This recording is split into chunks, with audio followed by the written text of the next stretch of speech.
Bismillahirrahmanirrahim. Assalamualaikum warahmatullahi wabarakatuh. Bapak-bapak, ibu-ibu, mas-mas, mbak-mbak, khususnya adik-adikku sekalian yang dirahmati Allah dimanapun Anda berada, kembali di Iip Channel bersama saya, Iip Wijayanto. Kali ini tema kita adalah 2 penyakit kutukan yang akan menimpa mantan dan orang ketiga karena mengkhianati. Jadi saya sering dapat pertanyaan ya, apalagi kalau perpisahan itu baru saja terjadi kan, masih diliputi oleh kemarahan, kekecewaan, kesedihan yang teramat sangat besar ya. Namanya orang dikhianati, orang ditinggalkan begitu saja ya. Orang yang dicampakkan itu rasanya tentu sakitnya luar biasa. Maka manusiawi sekali jika pada saat itu orang kemudian diliputi dengan hal-hal yang berbau emosi dan kemarahan, sehingga pertanyaannya biasanya, apa bisa tuh mantan juga sekaligus orang ketiga yang merebut mantan dari Anda, apa mereka bisa mendapatkan ya balasan ataupun azab, apapun istilahnya ya, dalam bentuk penyakit terhadap mereka ya. Karena mantan ini orangnya suka olahraga misalnya, sehat walafiat, bugar ya. Orang ketiga juga begitu, suka olahraga, suka fitness, pola hidupnya sehat, bahkan bekerja dalam bidang kesehatan pula. Nah, mungkin tidak mereka kena penyakit ya, karena mengkhianati dan menyakiti Anda. Jawabannya sebenarnya di dunia fana ini ya, semuanya serba mungkin. Dan ada yang namanya penyakit yang disebabkan oleh faktor cara hidup orang ya. Ada penyakit yang disebabkan oleh faktor eksternal, misal virus, bakteri, jamur, kuman, dan seterusnya. Kalau yang cara hidup, bisa jadi penyakitnya karena faktor makan yang terlalu banyak menyebabkan obesitas ya. Kemudian dari situ mulai muncul berbagai jenis penyakit, diabetes ya, kemudian sakit jantung, dan seterusnya. Nah, yang ketiga, ada penyakit yang bernama penyakit kutukan. Jadi kalau penyakit kutukan itu orangnya sakit, dokter tidak bisa mendiagnosis ya sumber penyakitnya apa, tidak bisa ditemukan. Pokoknya orangnya ambruk saja begitu, jatuh sakit, kurus, kerontang, mengering ya, dan seterusnya tadi ya. Nah, jadi kalau yang 2 di awal ini kan itu tergantung kepada mereka sendiri, tetapi ketika yang ketiga yang bernama penyakit kutukan ya, itu tergantung kepada orang yang mereka zolimi atau orang yang teraniaya tadi. Apakah mereka akan menggunakan kekuatan-kekuatan doanya untuk mengirimkan berbagai penyakit, kemarahan, dan seterusnya tadi ya, ataukah mereka lebih memilih untuk memaafkan ya. Nah, jadi ya, yang pertama ini tadi ya, apakah mereka akan berdoa atau tidak. Ada orang yang ketika dikhianati, ditinggalkan, dia bisa dengan ikhlas menerima dan kemudian memaafkan. Maka orang-orang seperti ini biasanya menjadi sumber inspirasi novel-novel cinta yang heroik, ya. Jadi tidak apa-apalah, biarlah aku yang menderita asalkan dia bahagia. Tidak apa-apa, biarlah aku yang mengalah, yang penting kamu bahagia bersama pilihan orang tuamu. Nah itu ya. Jadi ini biasanya menjadi inspirasi untuk lagu-lagu sedih, novel-novel cinta yang sedih. Tetapi yang bisa melakukan seperti ini jumlahnya tidak banyak, ya. Yang paling banyak tentu ketika dia dikhianati, dia akan berdoa, ya, memohon kepada Allah agar mantannya itu jatuh sakit.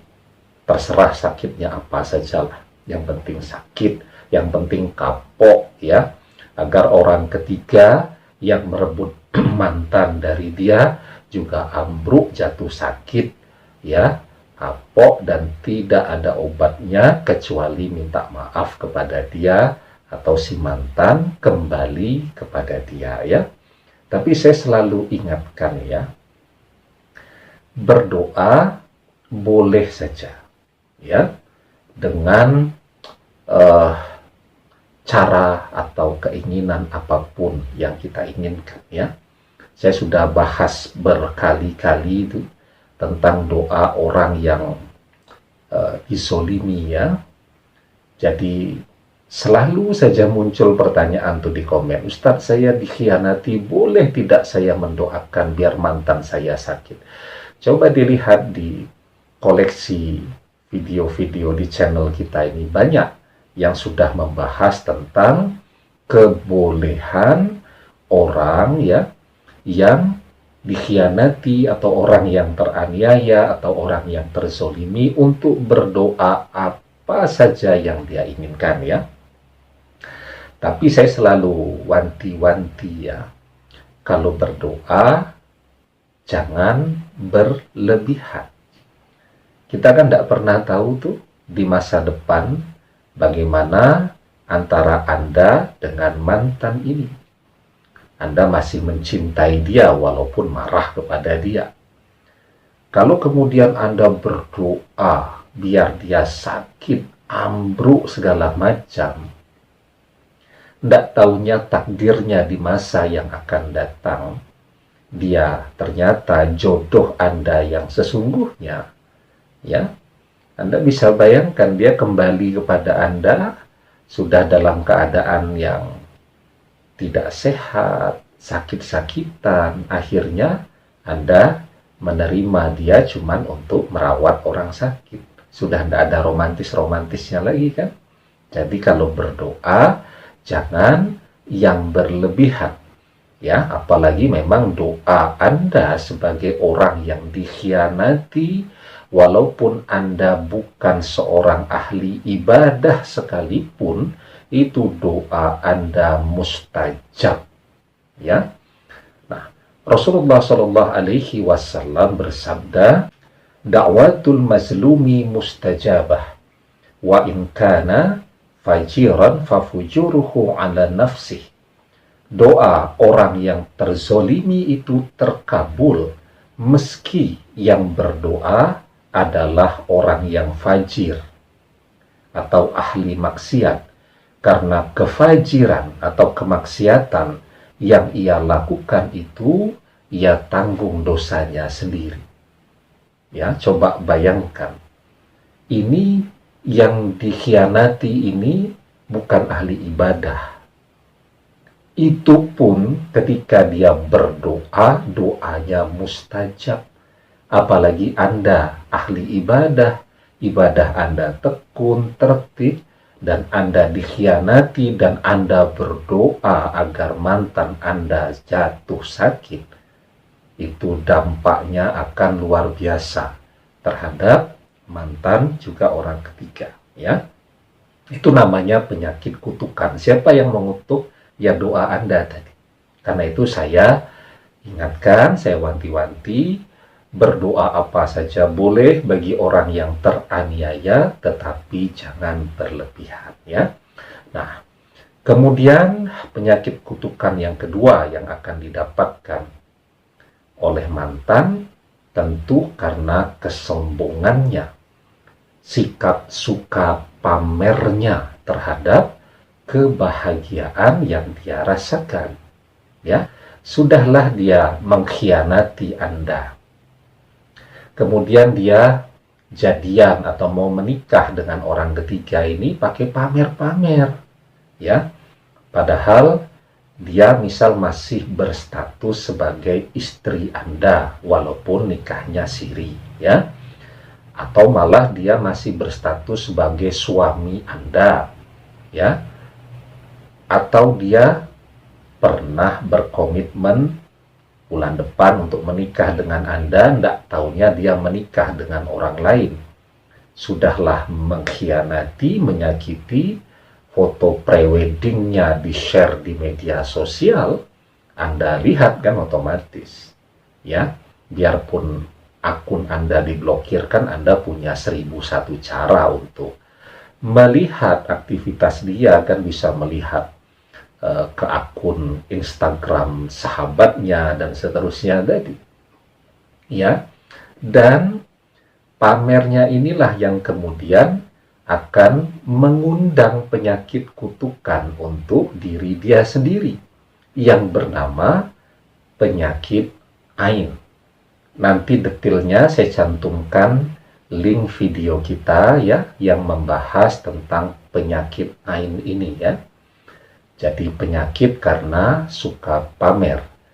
Jadi detail hadis-hadis yang membahas tentang ini nanti Anda bisa lihat di video di deskripsi ya yang berkaitan dengan penyakit ain ya. Sehingga Anda bisa dapat gambaran betapa dahsyatnya penyakit ain. Jadi di zaman Rasulullah dulu ya ada seorang sahabat yang ketika dia membuka pakaiannya akan mandi ya, sahabat laki-laki semua, terlihat kulitnya putih ya. Kemudian ada sahabat yang lain, Amir bin Rabi'ah, melihat dan mengatakan, hingga hari ini aku belum pernah melihat kulit seputih dan semulus itu, bahkan mengalahkan kulit gadis. Ini sahabat yang dilihat itu langsung jatuh sakit hari itu juga ya. Nah nanti hadis detailnya biar tidak terlalu panjang video kita bisa dilihat di video yang lain, saya cantumkan linknya di deskripsi ya. Jadi orang kalau sudah pamer kemudian orang melihat dia, apakah melihat fotonya atau melihat secara langsung, baik itu melihat dengan penuh kekaguman, wah seperti raja dan ratu sehari ya, yang laki-laki ganteng, yang wanita cantiknya luar biasa. Itu ain sudah terkirim tuh ke yang pamer foto. Apalagi kalau dia batinnya ketika melihat itu, wah kamu sudah berkhianat kepada aku ya, karena itu kamu semoga jatuh sakit, kamu mandul ya, pernikahanmu berantakan dengan orang ketiga, 3 bulan cerai, misal begitu. Manusiawi kan orang berpikir begitu kepada orang yang mengkhianati dia. Ketika dia lihat foto weddingnya atau foto pre-weddingnya, nah maka ketika orang melihat dan berpikir begitu, itu penyakit ain langsung terkirim kepada orang yang pamer tadi. Maka di dalam sebuah hadis dari Ibnu Abbas kita diingatkan ya, an Ibni Abbas an Nabi sallallahu alaihi wasallam qala al-ainu haqqun walau kana say'un sabaqal qadar sabaqat khul ainu wa izastughsiltum faghsilu. Dari Ibnu Abbas radhiyallahu anhu, Nabi Shallallahu Alaihi Wasallam bersabda, ain itu benar-benar adanya. Ya, jadi penyakit ain itu benar-benar adanya.